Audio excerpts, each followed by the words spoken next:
So, what's it like to go on a trip abroad with my husband's money? My sister-in-law, Betty, arrogantly declared. I wonder how it feels to live not just off your parents, but also off your brother. I retorted, feeling a surge of anger at her audacity. Well, you're one to talk. You're a stay-at-home wife, and yet you hire a maid and don't do any housework at all. That's enough. Both of you, stop it. My father stepped in between Betty and me as our argument threatened to escalate. With a calm look on his face, he pacified me and looked up at Betty. Seems like you can't enjoy your trip with us both here. We'll head back home. Sorry for disturbing. My name is Lisa. I'm nearing my 40s and work while living with my father. My mother passed away due to illness 10 years ago, and my younger brother Jake, who is 5 years younger, has already married and left home. I live modestly with my father in our spacious house. It's not that I can't afford to live alone. I choose to live with my father because I'm worried about him. After losing my mother, he started having frequent health issues and was forced to quit his job as he neared retirement. His condition worsened to the point where he wouldn't eat for days unless reminded, and would be bedridden for almost 2 weeks if he fell ill. I couldn't leave my father alone in such a state. At that time, my brother Jake was already working as a lawyer and had a fiancé. Jake and his wife were planning to build a new home near our house, so it was inevitable that I would stay with my father. Jake is exceptionally gifted compared to me. I never thought that the woman he chose as his wife would turn out to be so unreasonable. Jake's wife, Betty, quit her job immediately after their marriage and became a housewife. She leaves all household chores to a hired butler, and her daily routine seems to revolve around luxury lunches and shopping at high-end stores. Jake is busy with work. Perhaps he doesn't have much time to spend with Betty, but her extravagant lifestyle is shocking. Living close to Jake and Betty's house, I couldn't help but hear about Betty's carefree life. What made it more intolerable were her remarks when she visited our house. When are you planning to leave this house, Lisa? Aren't you embarrassed to live at home at your age? Betty would mock me like this quite often. I swallowed the words.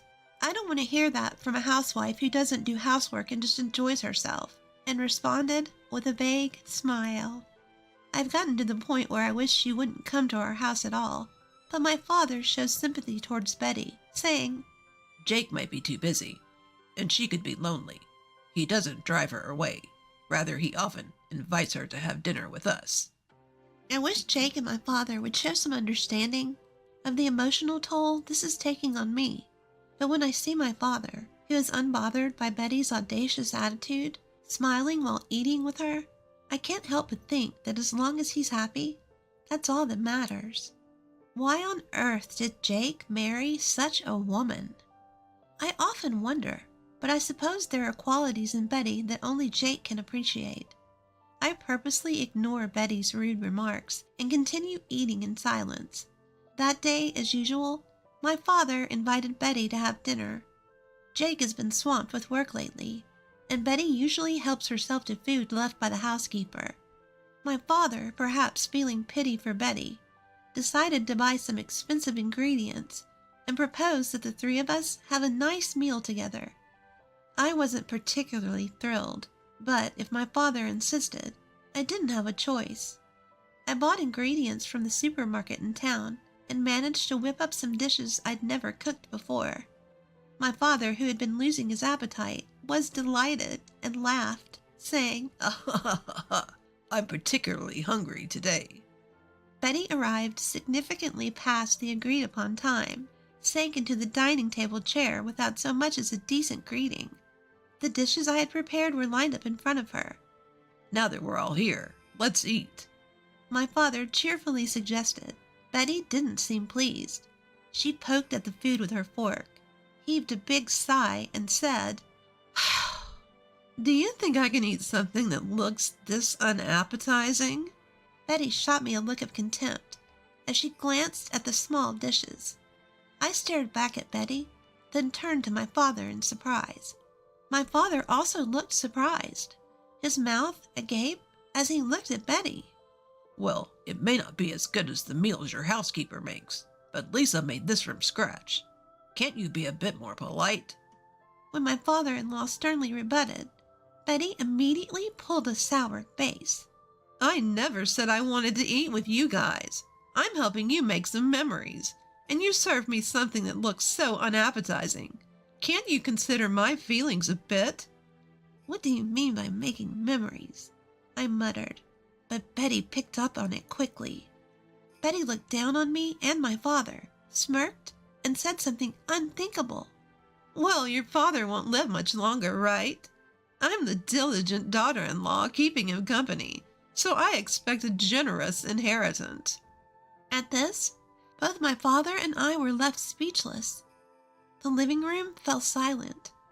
Could this really be the woman that the intelligent Jake chose to marry? Discussing inheritance before someone's even passed away? There's something wrong with that. Dad, you're going to live for many more decades. Before I knew it, I was shouting. Even Betty, who had been grumpily picking at her gratin, stopped when she saw me letting my anger out. Don't talk about inheritance. To you, Dad may be just another person, but he's family to me. He's also the same to Jake. He's the only living relative left for us who lost our mother. My father gently held me back as I leaned over the table. Panting heavily, I slowly sat back down. My anger towards Betty was still swirling inside my chest. With a deep breath that seemed to pierce my father's mood, I felt my pent-up emotions deflate. I'll pretend I didn't hear what you just said, my father said in an emotionless voice. Immediately, Betty's scoff came flying. All I did was state the facts. I don't want the inheritance taken away by a woman who's still living in her parents' house.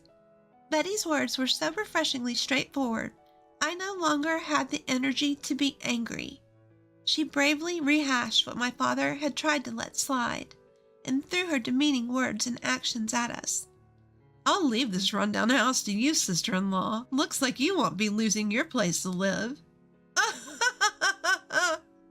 Betty's shrill laughter echoed. I wanted to retaliate with a complaint, but when I saw my father quietly shaking his head, I swallowed my words. My father was too lenient with Betty. Even though she might be lonely with Jake, often busy with work, it's not right to sympathize with an adult who can't tell what's appropriate to say and what's not. My father looked at my face and muttered softly, She's the one Jake chose. My father smiled with a hint of sadness. He looked like a father dealing with a troublesome daughter, and also like a man completely worn out by life. I couldn't say anything when I saw my father's face. I had things to say to both my father and Betty, but I wanted to know what Jake thought about all this more than anything. Does Jake know about Betty's behavior? If he's aware of it and just letting it slide, I have to say something as his sister. In the end, Betty barely touched the food I made and left early after a brief conversation. Only my father and I were left in the large living room.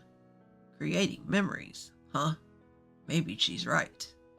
I quietly exhaled as I noticed my father's figure suddenly seeming smaller when he murmured that. Due to Jake's suggestion, our family decided to go on a trip to France.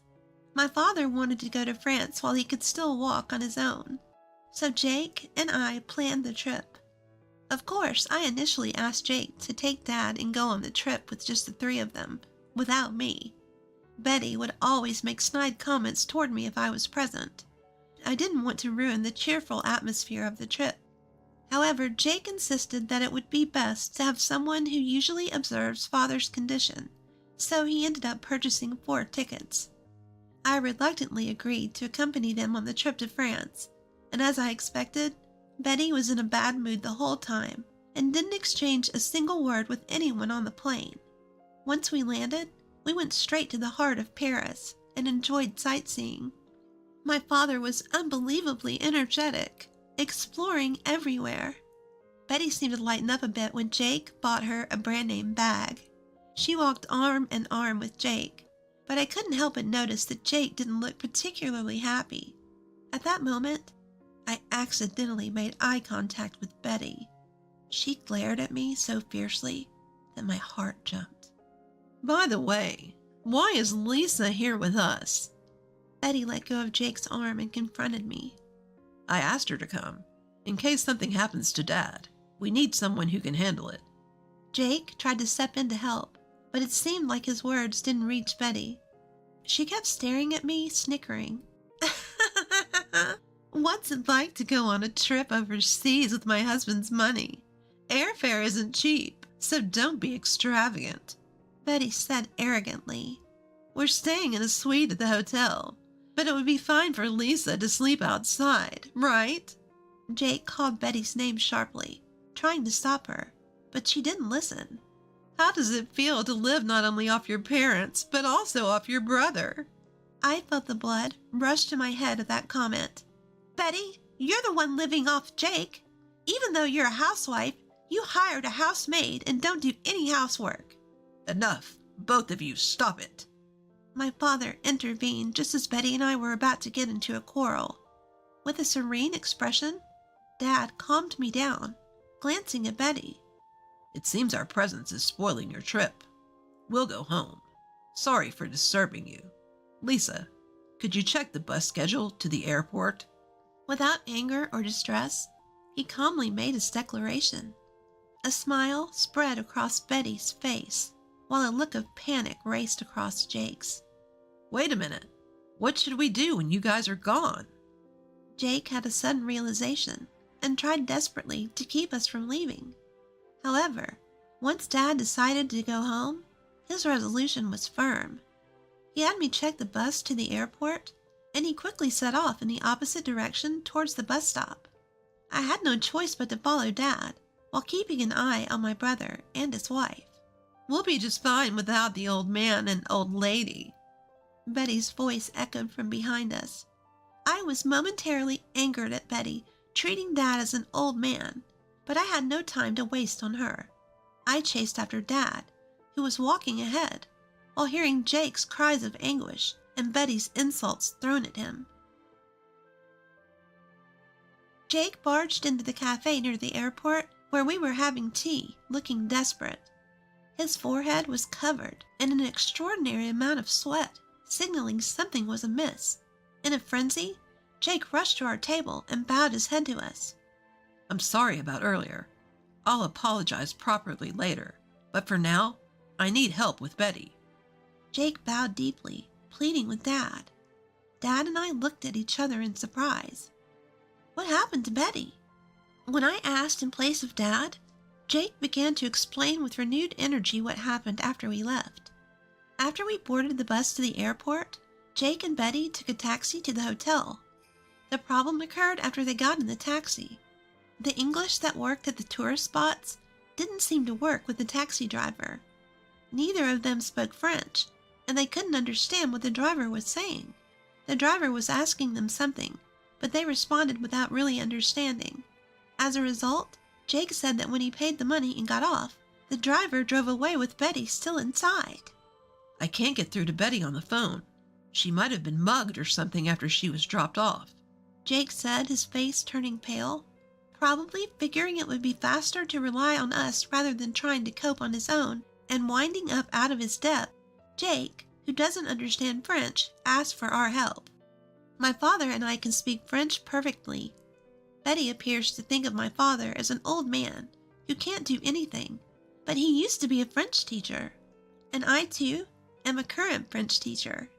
This trip to France was planned by Jake, wanting my father to reminisce about his youth. Once my father arrived in France, he seemed filled with nostalgia and vitality, perhaps remembering his time studying abroad.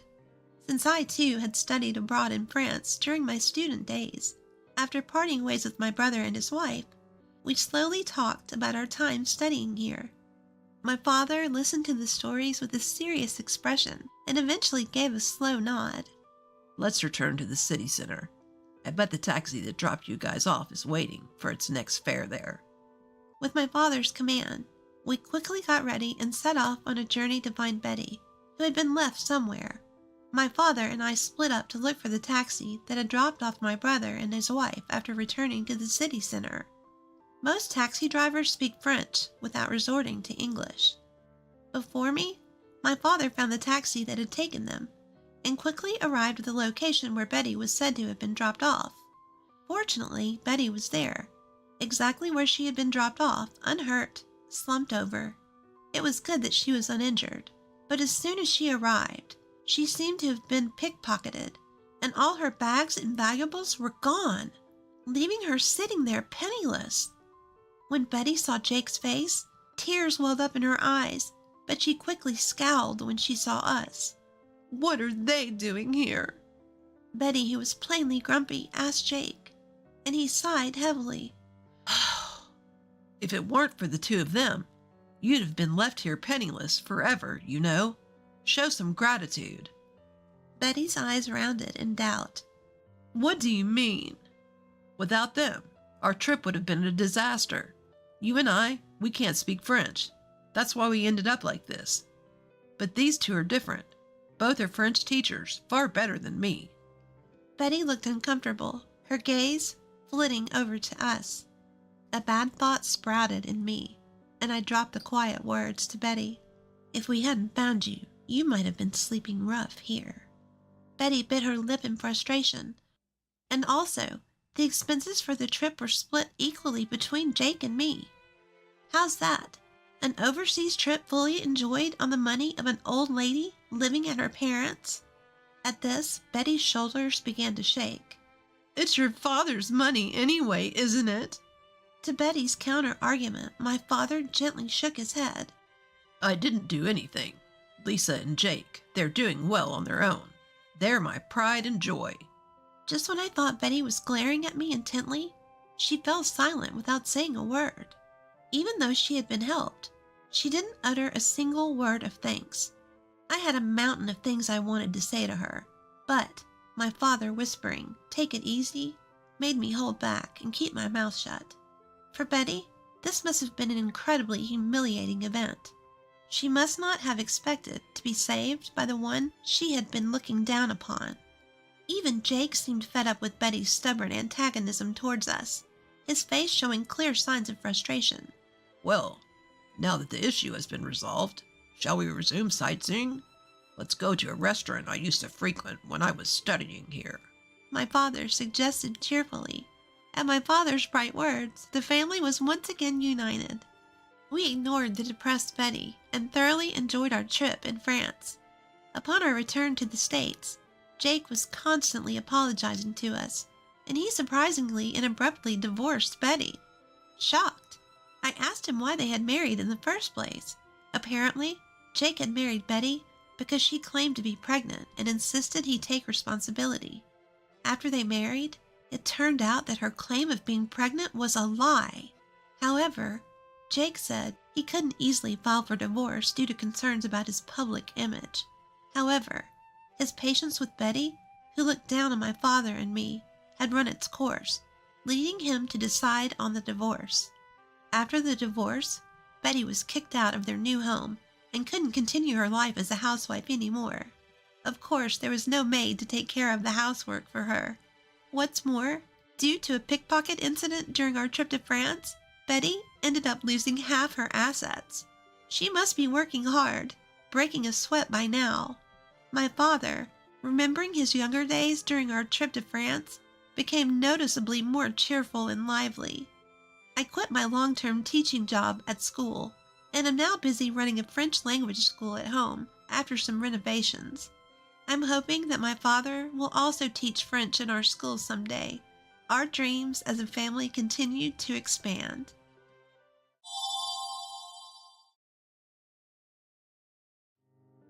Hey, where are you? What are you doing? My mom is in trouble.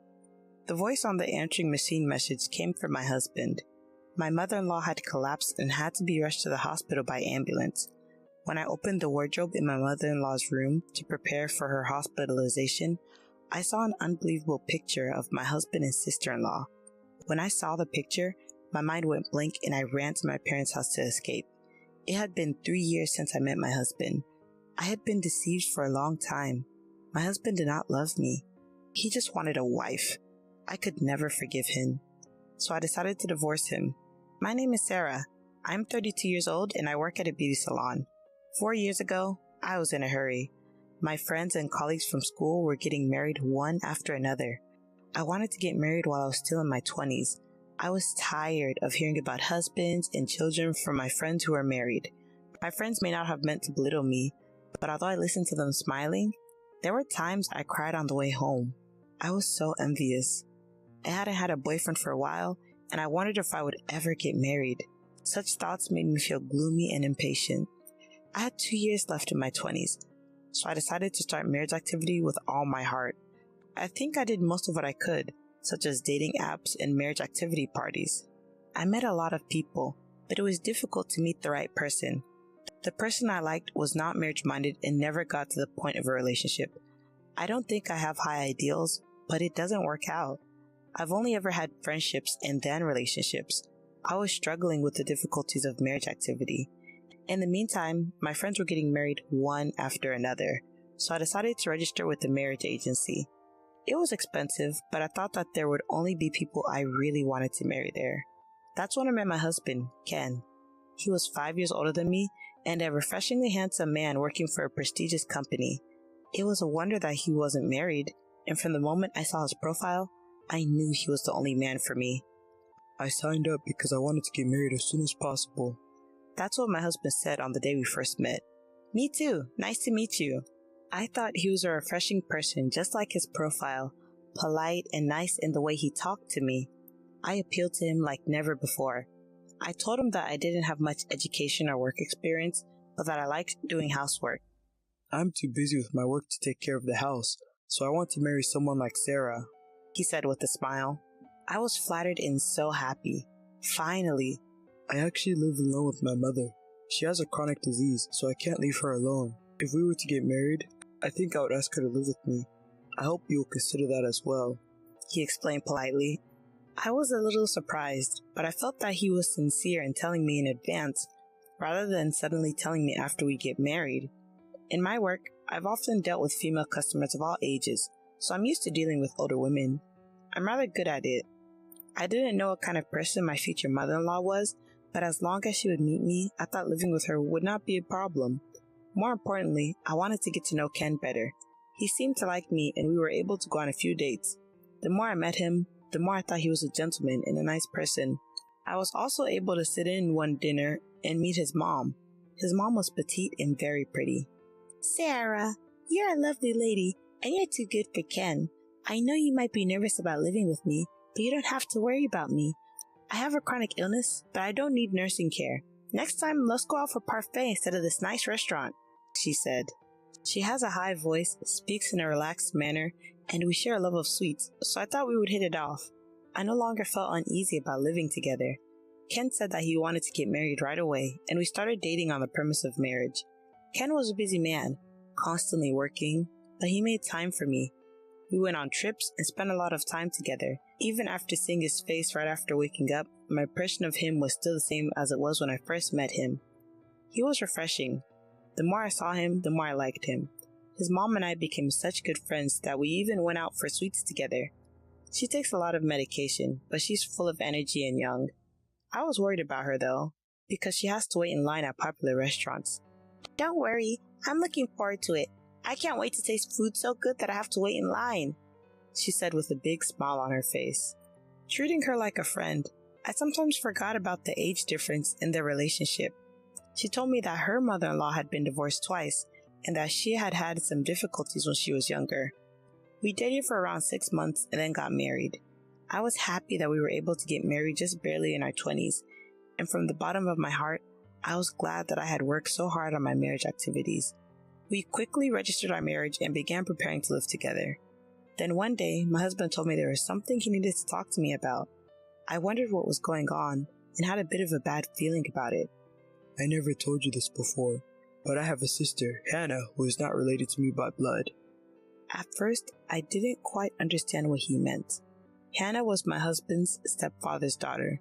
My mother-in-law and father-in-law divorced 5 years ago. My father-in-law is dead and Hannah has no family. My mother-in-law and Hannah don't get along well, so she never comes to my in-laws' house. But my husband says he's worried about my sister-in-law who has no family and keeps in touch with her. I'd like to invite her to the wedding, but my mom hates her and is against it. But she means a lot to me and I want to introduce her to you at least once, he said. I was worried about what kind of a person my mother-in-law, who was so kind to me, would hate, but I could see how much my husband cared about his family, so I decided to meet her. Nice to meet you, Sarah. I'm Hannah. She was a very beautiful and flamboyant-looking person. She said she worked at a bar. I couldn't believe that my mother-in-law disliked her. She was not at all unpleasant and cheerfully made the occasion more enjoyable. When Ken was in middle school and I was in high school, we started living together. Isn't it like a comic book that we suddenly became a family? Hannah, what do you mean, like in a comic book? I was a nervous teenager. Hannah told me stories about the days she lived with Ken, and Ken would make fast-paced quips about her stories. Perhaps because they were so beautiful, they seemed like a perfect couple. I could tell that she was very dear to my husband. Sarah, I'm sorry I couldn't make it to your wedding. Be a good wife, Hannah said to me as we parted.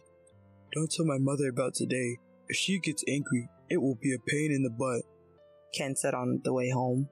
I don't know what kind of conflict there is between my mother-in-law and Hannah, but I don't think it's any of my business. I decided not to tell anyone about my meeting with Hannah and kept it to myself. And so life began for the three of us. Ken was still busy with work and came home late every day. Sometimes, when he had a day off, he would go out with my mother-in-law and I, just the three of us. I was also working, so I did the housework in cooperation with my mother-in-law, and sometimes we went out to eat sweets or see a movie together. By all accounts, we were a happy family. I was a little worried about my mother-in-law because sometimes when she wasn't feeling well, she would sleep all day. I tried to keep in touch with her frequently while I was at work. The only thing that bothered me when we started living together was that Ken was always looking at his phone. He's almost always on his phone doing something, except when he comes home and is eating. He seems to bring his phone into the bath as well. At first, I didn't mind because I thought maybe he was addicted to playing games, but it was so much that I began to worry about it. One time, he called me to say he was heading out, and I called him back because I wanted him to get me something at the convenience store, but his phone was engaged the whole time. I couldn't get through to him on the phone. And then he came back. Ken, I've been calling you all day, I said. Sorry, I got a call from the company, he said. We had just gotten married, and I didn't think it was possible that he was cheating on me, but I couldn't help but be curious. My mother-in-law didn't seem to be bothered by it, as if it was a normal occurrence. One day, I felt bad, but I glanced at the screen of his phone and saw that he was texting someone. It seemed that they talked often. One night, Ken came home late, and I wondered who he was talking to in the middle of the night. Hey, who do you always talk with in the middle of the night? I asked, pretending to be silly, after my mother-in-law went to bed. Ken seemed unbothered by my question. It's my sister. Did you suspect me of cheating on you? Ho ho ho. Don't worry. He laughed. I laughed along with him and thought I had lost it by worrying too much. From then on, I didn't care how much he was on his phone. But he was always busy with work and didn't have much time to spend with me. And I was a little uncomfortable with him spending nearly all his free time with Hannah. 2 years later, life with the three of us was going well. My mother-in-law and I would always visit the sweet store whenever it opened. Today's pancakes might be the best pancakes of all time. I was thinking the same thing. I can't wait to try them with you. If a stranger saw us, they wouldn't think we were mother and daughter. I never once felt self-conscious about the fact that we lived together, and I loved my mother-in-law. Ken is still busy with work and comes home late. He's on his phone all the time. I was used to it by now, and I didn't say anything. I'm not asking him to do the housework, but I did accumulate small complaints that if he had time to contact Hannah, he could at least put the socks he took off in the laundry. However, when Ken had time off, he made time for our family, and he never forgot to celebrate our wedding anniversary or my birthday. Although there were small complaints, we were still a happy family. Then one day, my mother-in-law was sick and spent the day in bed. I was worried and went to check on her several times. She seemed to sleep quietly during the day, but in the evening, "Sarah, I'm in pain," she complained. She was breathing hard. I called an ambulance in a hurry. The ambulance arrived immediately and I rode in it to the hospital. I was relieved when I found out that she wasn't in critical condition. I called Ken to let him know that she was going to be hospitalized for a while. He left work early to go to the hospital, and I decided to go home and pack to stay with my mother-in-law in the hospital for a few days. Upon returning home, I opened the wardrobe in my mother-in-law's room to prepare her insurance card and personal seal. My mother-in-law said they were in the top drawer, but I couldn't find them, so I opened the bottom drawer. Then I found a small box in there. I opened the box thinking it might contain an insurance card and found a large number of photographs in it. I was so shocked when I saw them that I went to the bathroom and threw up. There were pictures of Ken and Hannah in it. It wasn't a picture of them as brother and sister. It was a picture of them as lovers. They were holding hands and kissing each other, and I felt sick just looking at a few of the pictures, so I closed the box. It was painful to think about the fact that he had been in close contact with Hannah up until this point. My mind went blank, and the next thing I knew, I was running to my parents' house with that box in my arms. At my parents' house was my mother, who was surprised to see me. When my mother saw what was in the box, she hugged me. After crying for a while, she saw that I had calmed down. These pictures of Ken and another woman. Is he cheating? She asked me. My mother was surprised when I told her that it was Hannah and that it was in the wardrobe in my mother-in-law's room. I hadn't even told my mother that I had a sister-in-law. I can't live with him anymore, I said to my mother. She said, "Of course you can't live with him. I can't allow it." My mother was also angry. When I looked at my phone, I found a lot of incoming calls from Ken and a voicemail message that said, Hey, where are you? What are you doing when your mother is in trouble? The message was an angry one. I thought, I'm the one who should be angry. I turned off my phone that day because talking about it would remind me of the pictures and make me sick. The next day, out of the goodness of my heart, I contacted him. There's something I need to talk to you about this evening. I'll be there with my mother, so please call Hannah, I told him. Thank goodness, she's alive. I wondered what you were going to say when my mother was in trouble. He started blabbing on and on. Please do, I'll see you at night. I hung up the phone. As soon as I hung up the phone, I went to my mother-in-law's hospital room. Sarah! My mother-in-law looked at me happily and called my name. I'm sorry you're not feeling well, mother-in-law, but I wanted to hear the truth. I opened the box I found in my mother-in-law's wardrobe and showed it to her. Then, my mother-in-law began to shed tears. Sarah, I am so sorry, Ken. He has an older sister. She's the stepdaughter of my ex-husband, and 5 years ago, she told me that they were lovers. Even though they're not related, they're both my children. I told them I couldn't allow that to happen. Hannah got angry and left the house, and I never saw her again. I should have told you. But they're old photos, don't worry. I don't even know what Hannah is doing now, and I'm sure she's not in contact with Ken, she said. My mother-in-law had straight eyes and didn't look like she was lying. Ken is still in contact with Hannah. In fact, he introduced me to her once, years ago. When I said this, my mother-in-law shed another large tear. But you're already married. I'm sorry. You did nothing wrong, but I can't be a family with Ken anymore. I'm going to divorce him.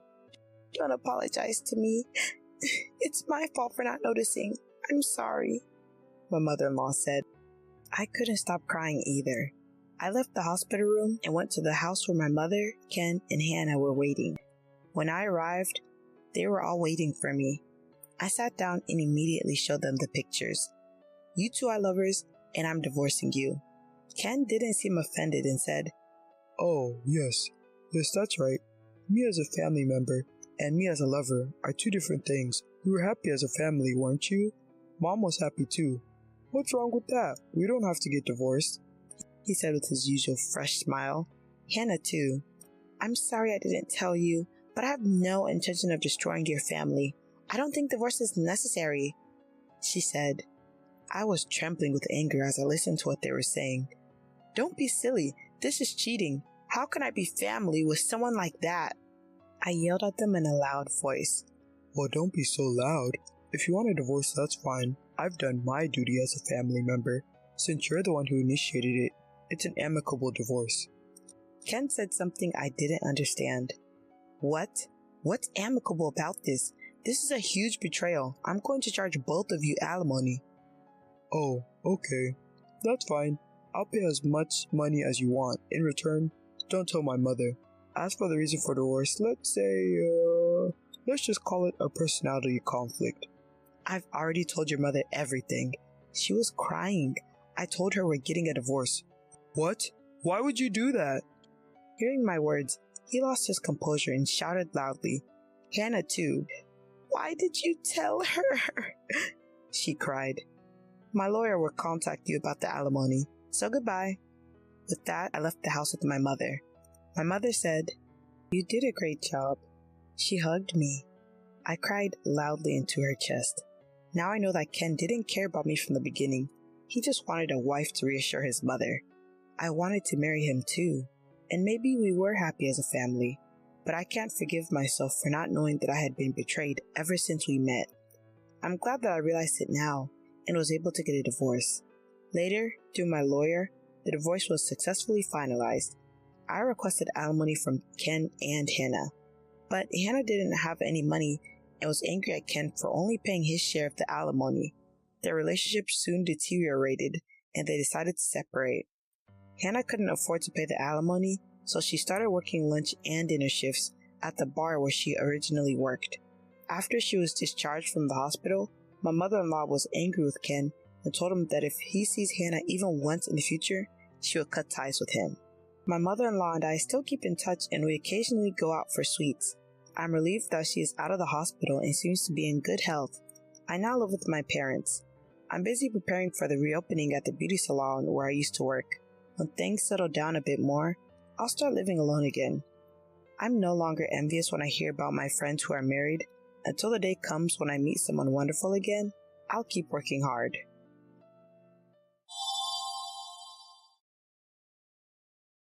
My name is Sherry. I am thrilled to be opening my own coffee shop. My husband Ken left his job at a restaurant to join me.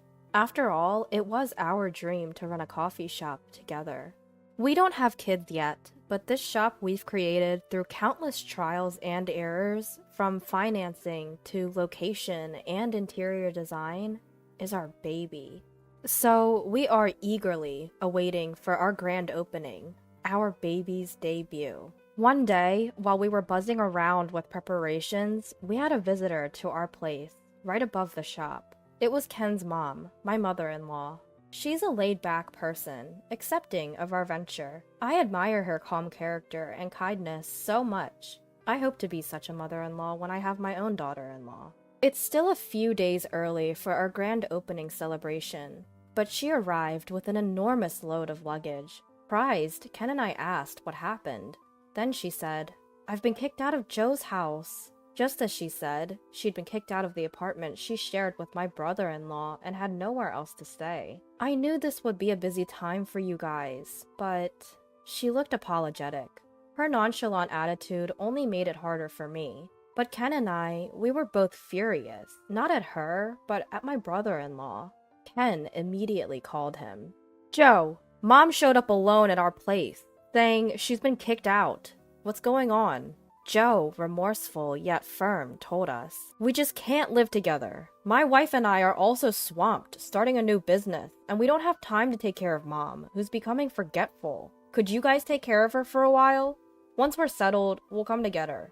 Though it served his interests, we couldn't trust his words. Joe had reluctantly cared for our mother-in-law just because he was the older brother. Joe's wife wasn't very caring either. They must be having a blast after kicking her out. So I thought of a way to prevent our kind mother-in-law from feeling lonely or pitiful. "Okay, if that's what you say, Joe. Mother-in-law, you can live with us." There was no other choice. Their father had already passed away, and there were only 2 brothers, so there was no one else to take care for her. I feel a bit imposed upon, but my mother-in-law is family to me too. I can't just not take care of her, especially since she's so kind and I love her dearly. If you're fine with it, then I want her to stay with us too. Ken also seems optimistic. Apparently, Ken was always a mama's boy, so it may actually be a good thing for him to have his mother close by. Well, thanks, Ken. Sherry. I'll have to think about how I can repay you. My mother-in-law seems to understand the situation, or maybe she doesn't. She just responds casually. How about I make dinner every day? Oh, but you two are running a restaurant, so there's no need for me to cook, right? I think helping your family is a given. But if she wants to repay us, Ken and I thought about having her help at the store sometimes. Mother-in-law, if you'd like, could you help out at the shop sometimes? Chatting with customers, making desserts, spending time like that might be enjoyable. Well, if it helps you two, I'd like to do anything. Mother-in-law happily agreed. If she considers it as one of the household chores, she'll probably get used to cooking quickly. Anticipating that, Ken and I talked about having her help with mainly cooking. With the conversation going in that direction, we decided to show her with the store downstairs. After we went down the stairs and showed her around the ground floor cafe and introduced the opening menu, my usually slow-paced mother-in-law suddenly became clear and assertive. Ken, Sherry, this shop won't be popular as it is. It's still not too late to prepare, so start now. Ken and I were astounded at the confidence out-of-the-blue ideas our mother-in-law proposed. For example, given the current retro trend, even a newly built store should have old-fashioned interior and background music. The menu should include items that mother-in-law used to eat when she was young, to not only attract young people riding the retro wave, but also to appeal to older customers.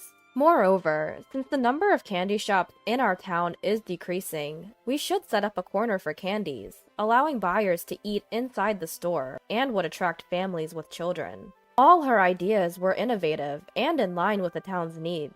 They were so spot on that we had to agree, and under the direction of our mother-in-law, we immediately began preparing. After our mother-in-law started living with us, our long-desired store opened a few days later, and a month has passed since then.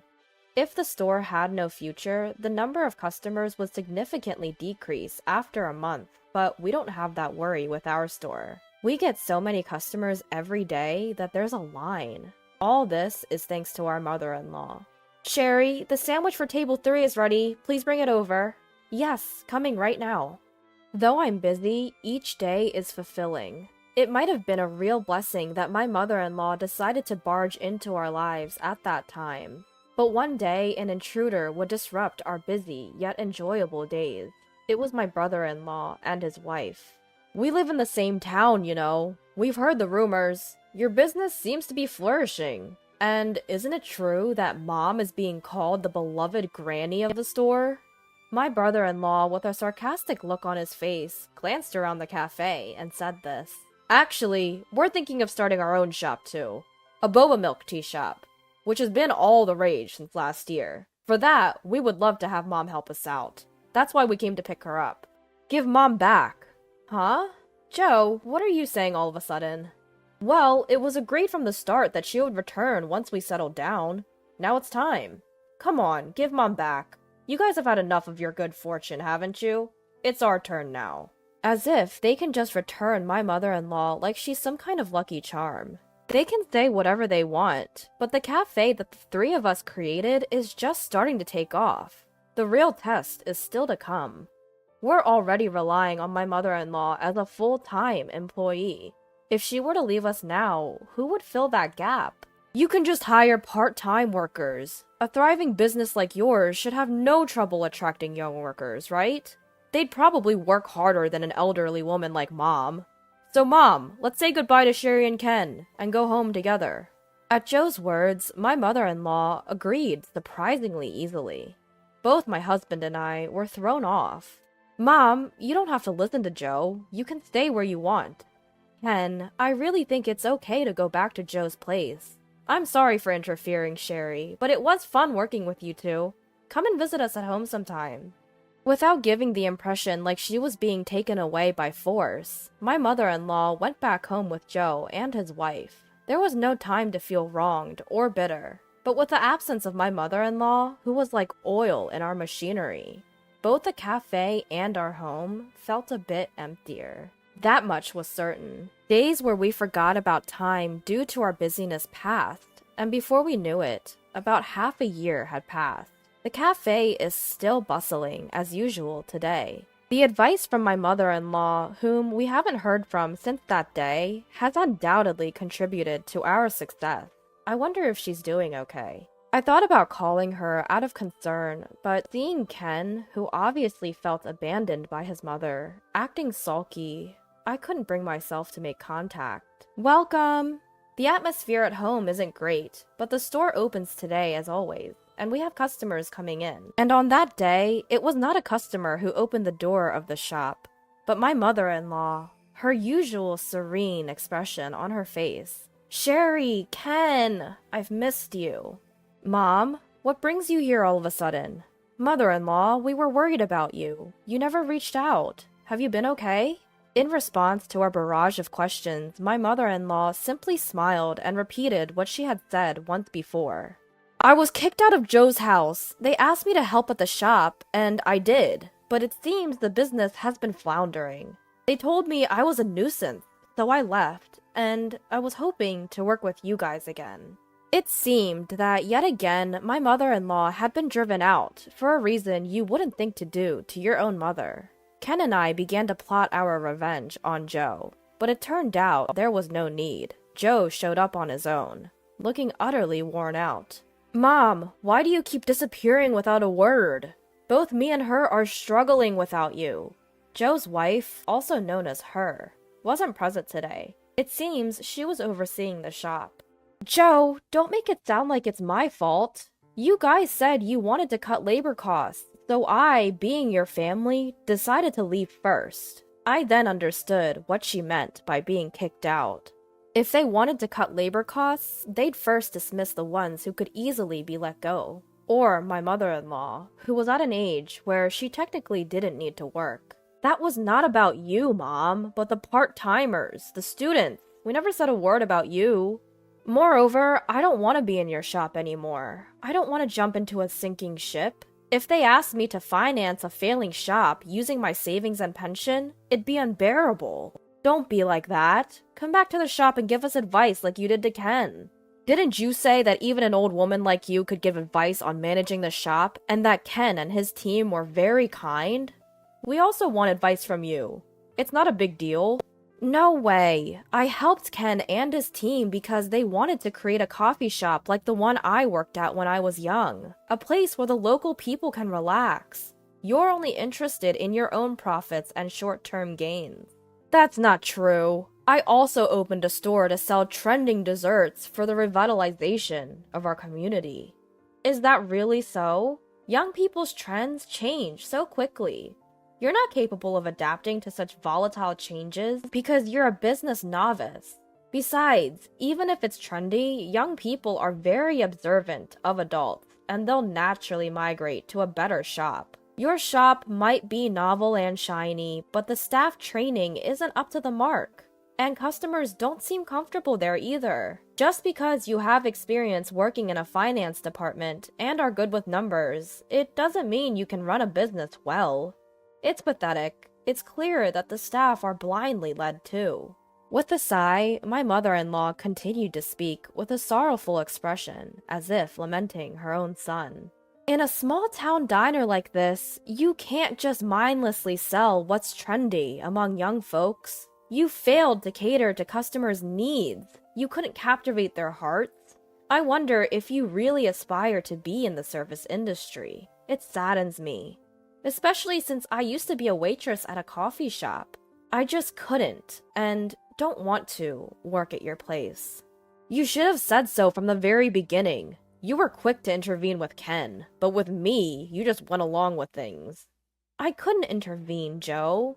Your shop is targeting young people from the start, and there's nothing I, an old lady, can make suggestions on. I don't fully understand young people's trends because of my age. I'm just an old woman who used to be a waitress. I can't live up to high expectations. Now please, stop making a scene in Ken's shop. You should go back to your place and deal with your finances.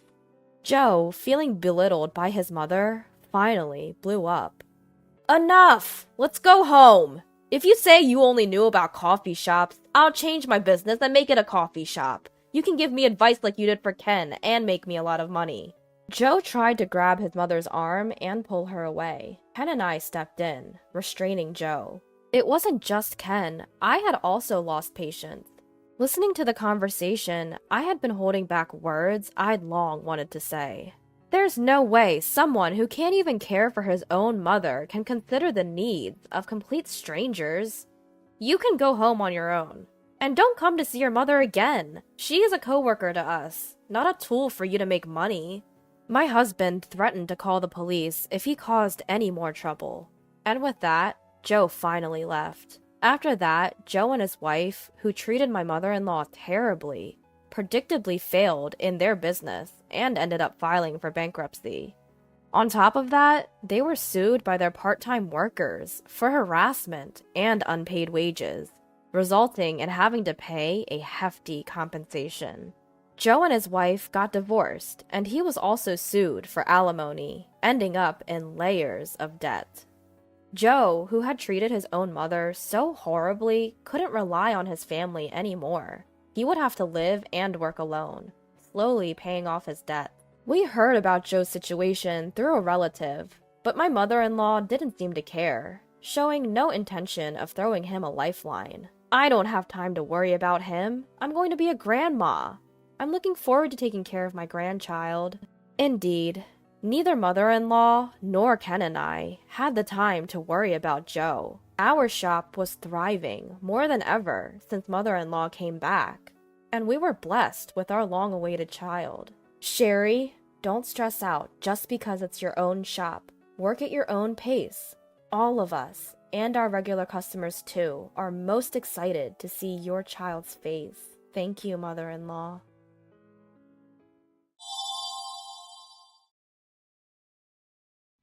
My husband is the type of husband who would take our daughter to visit his parents on the weekends, all so I can have some alone time. But there was a hidden motive behind his kindness. I became consumed with anger towards him when I learned the truth. Unforgivable. Surprisingly, the most unexpected couple empathized with my anger and took action to reprimand my husband. My name is Emily. I live with my husband Jack and our daughter Lisa. My husband didn't have a close relationship with his parents and was reluctant to visit them even after we got married. He would always say, "You shouldn't have to deal with the awkwardness of going to my parents' house. We should enjoy our day off, just the two of us." It was nice of him to say that, but when our daughter was born, I knew things couldn't remain the same. His parents came to the hospital right after she was born, but we hadn't taken Lisa to see them since then. I started to feel guilty about not letting them see their granddaughter for half a year. "Hey, Jack, don't you think your parents would like to see their grandchild? We should take Lisa to see them soon. It's only fair." "Don't worry about it. I don't want to spend my day off listening to my dad's nagging."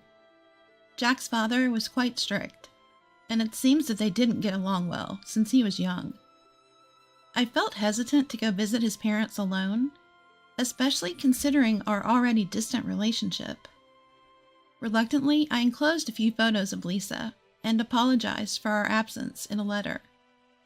Every time his parents would respond with a kind, "Thank you for the photos. Don't worry about not being able to come visit." However, as Lisa grew older and it became difficult for Jack and I to go out as a couple, he suddenly started saying, "I'm going to my parents' house for a visit." "I know you're always busy taking care of Lisa on a daily basis. Why don't you take some time to relax by yourself? I'll take Lisa with me." "Oh, I feel bad about that. I never get to see your parents either. I'll come along." "No, it's fine. I often come home late from work, right? It looks like it'll continue for a while, so I want you to rest when you can." Convinced by his insistence, I happily sent off my husband and Lisa. Having Lisa there must have improved relations between Jack and his parents. He was in a good mood when they returned home. Ever since, he has continued his routine of working late on weekdays and visiting his parents with Lisa on the weekends. Come to think of it, When was the last time I had some alone time with my husband? There was hardly any time for my husband and me to be alone. One Friday night, I decided to wait for him to come home so we could talk. Welcome home. Emily, why are you still up? I want to talk to you about something. About what? I want to go to sleep. We'll be leaving early tomorrow to go to my parents' house. That's what I wanted to talk to you about. I'm thinking about joining you guys tomorrow. What? Why? You don't need to come. I appreciate the thought, but I've had plenty of alone time already. I'd like to see Lisa interacting with her grandparents every once in a while too, you know? Plus, we haven't had much time for the two of us to talk lately. My husband hesitantly replied, It's kind of hard to say this, but it seems like my parents feel more comfortable when it's just me and Lisa. They feel a bit conscious when you're around.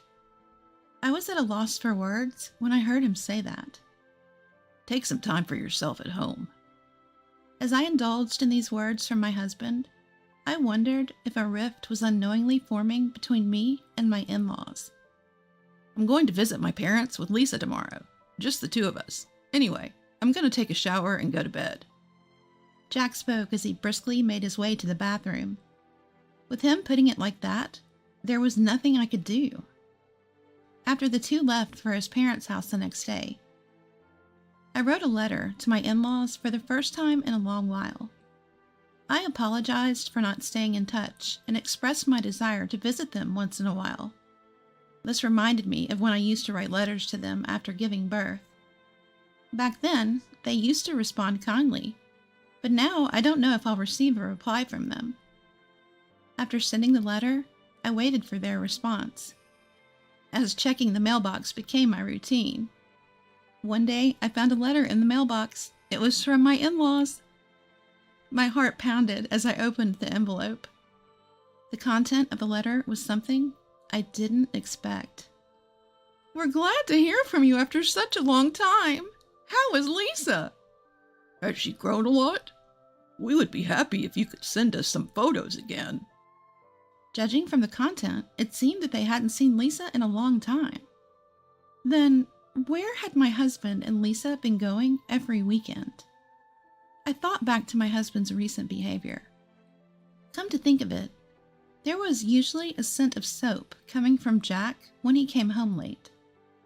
But the day I stayed up waiting for him, he was in a rush to take a shower. Could it be an affair? Suddenly, everything made sense. The late nights, leaving the house early on the weekends. I wanted to confront him immediately, but managed to restrain myself. If he was really having an affair, I needed evidence. That night, as soon as my husband fell asleep, I unlocked his phone. I searched through some past texts and easily found evidence of the affair. Plans for dates on his days off, messages about meeting up, and affectionate conversations were scattered everywhere. And one more thing. I found an email from a daycare center. It seems Jack was dropping Lisa off at a daycare center while he went to see his mistress, lying to me about going to his parents' house and leaving Lisa at a daycare, all to have an affair. My anger reached its peak. No man who abandons his precious daughter to meet his mistress deserves to be a father. I decided to first gather evidence of the affair. I gritted my teeth, holding back the urge to confront him immediately, and waited for the weekend. After Jack and Lisa left to visit his parents' house, as usual, I secretly followed behind them. Without realizing that I was following, Jack dropped Lisa off at the daycare center, completely accustomed to the process.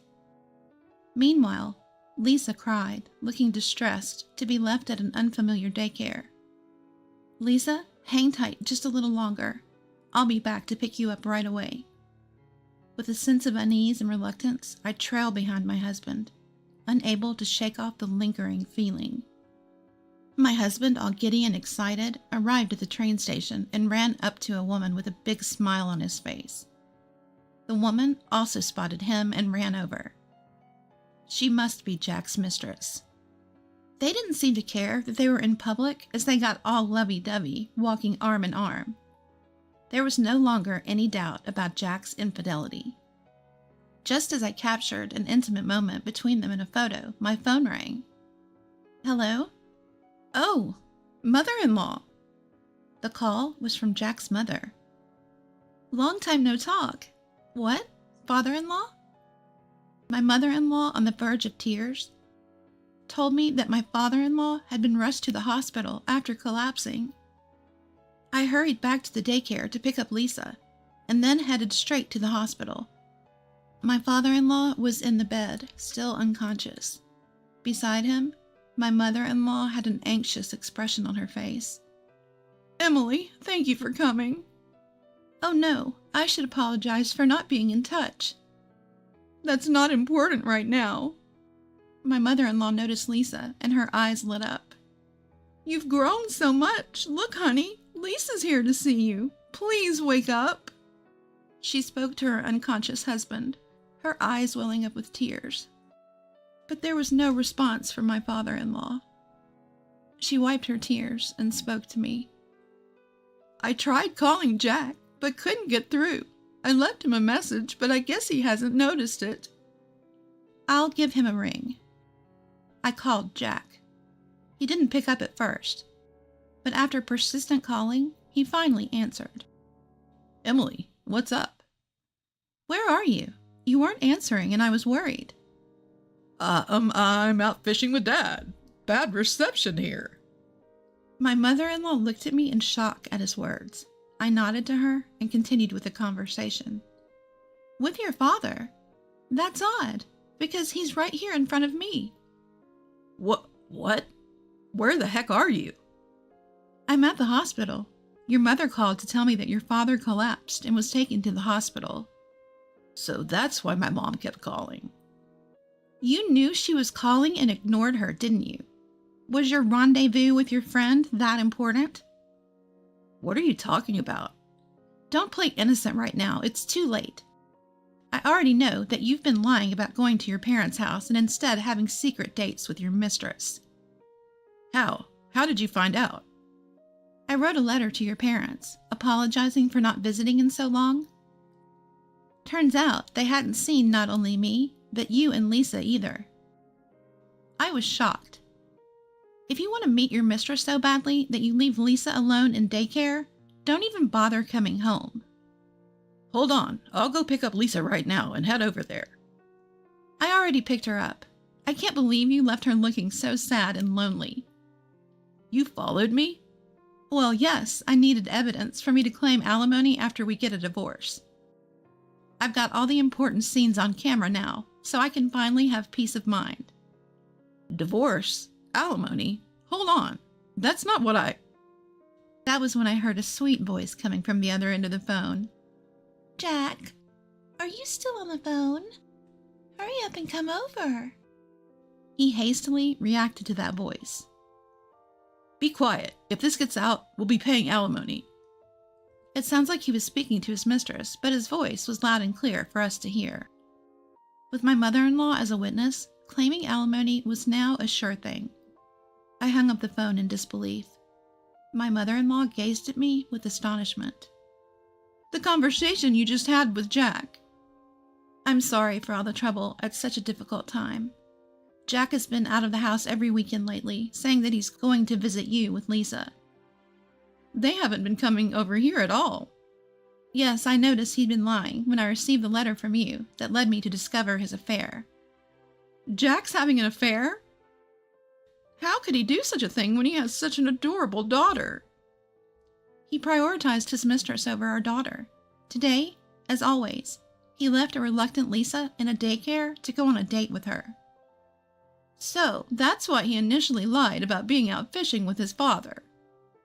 Having an affair is one thing, but what I couldn't forgive was how he neglected Lisa.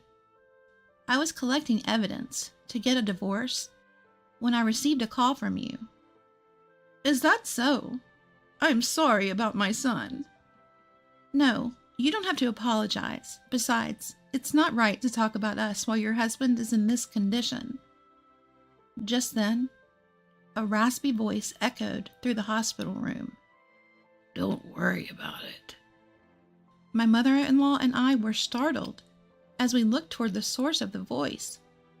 My father-in-law, who barely opened his eyes, spoke to me.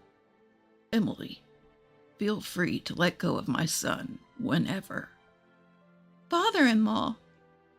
I hastily pressed the nurse call button. My mother-in-law rushed out into the hallway to get the doctor. The doctor arrived and after examining my father-in-law said, No need to worry anymore. We'll keep him here one more day just to be safe. But if there's no change in his condition, he can be discharged tomorrow. Thank you so much. My mother-in-law and I joyfully held hands. My father-in-law was also watching us with a gentle expression. As the doctor left the room, Jack entered. Dad, are you okay? Jack, aren't you supposed to be on a date? My husband tried to calm me down in a response to my remark. Well, that was a misunderstanding. I just wanted some me time to unwind over the weekend. I might have blurted out something about going to my parents' place, but I haven't done anything to betray you. He looked straight into my eyes as he spoke. For a moment, I almost believed him, but I had concrete evidence. I won't be fooled by you anymore. I saw you meeting up with a woman at the train station. She's a colleague from work, and we happened to bump into each other. But you guys started walking intimately together, didn't you? We both hadn't eaten lunch yet, so we decided to grab some lunch. Then what about the voice I heard over the phone? I'm sure I heard. If they find out about us, we'll get hit with alimony. At my words, Jack seemed flustered, but continued to look straight into my eyes as he continued. I don't remember saying anything like that. Maybe it was a couple's conversation from the table behind us at the restaurant. It seems like he was going to play dumb until the end. Am I just going to be swindled again? Just as I thought that, my father-in-law shouted at Jack. Cut the crap. You've always been like this. When you lie, you always look people straight in the eyes. Hearing his father's anger, Jack immediately shrank back. In a barely audible voice, he retorted against his father. Dad, it's none of your business. None of my business. Have you forgotten all the times you've deceived people and caused trouble? You haven't grown at all. Don't you have any sense of responsibility as a father? Dad, please calm down. Shut up, you foolish son. When I showed him the evidence on my phone, Jack finally gave in and admitted to the affair. Having been scolded by his dad must have hit hard. He accepted all my demands without making any excuses. First, we would proceed with the divorce as soon as his father is discharged from the hospital. I would get full custody of our daughter. He would transfer alimony and child support to my bank account every month. Following the suggestion of my father-in-law, I created a written agreement on the spot and had Jack sign it. Afterward, Jack bolted out of the room. He probably went back to his mistress. I, who remained in the room, bowed deeply to my in-laws. I'm really sorry for everything. If only I had gone with Jack and Lisa when they said they were going to visit you guys, none of this would have happened. My father-in-law responded kindly to me. None of this is on you. The one at fault here is Jack. He betrayed his family. He's always had a tendency to disregard others' feelings and act according to his own selfish desires. I've tried talking to him time and again, but he never listened and only resented me for it. So that's why he was so reluctant to go back home. That's probably it. I thought he might grow up a bit after getting married, but I guess I was too optimistic. I've put you through a lot. I'm really sorry. Oh no, it's me who should apologize. My mother-in-law hesitantly spoke to me. I feel terrible for what our son did, tainting your marriage records. I'm really sorry. It's okay. Being divorced or being a single mom isn't that unusual. We probably shouldn't be the ones saying this, but we'd still like to see you and Lisa, even after you cut ties with our son.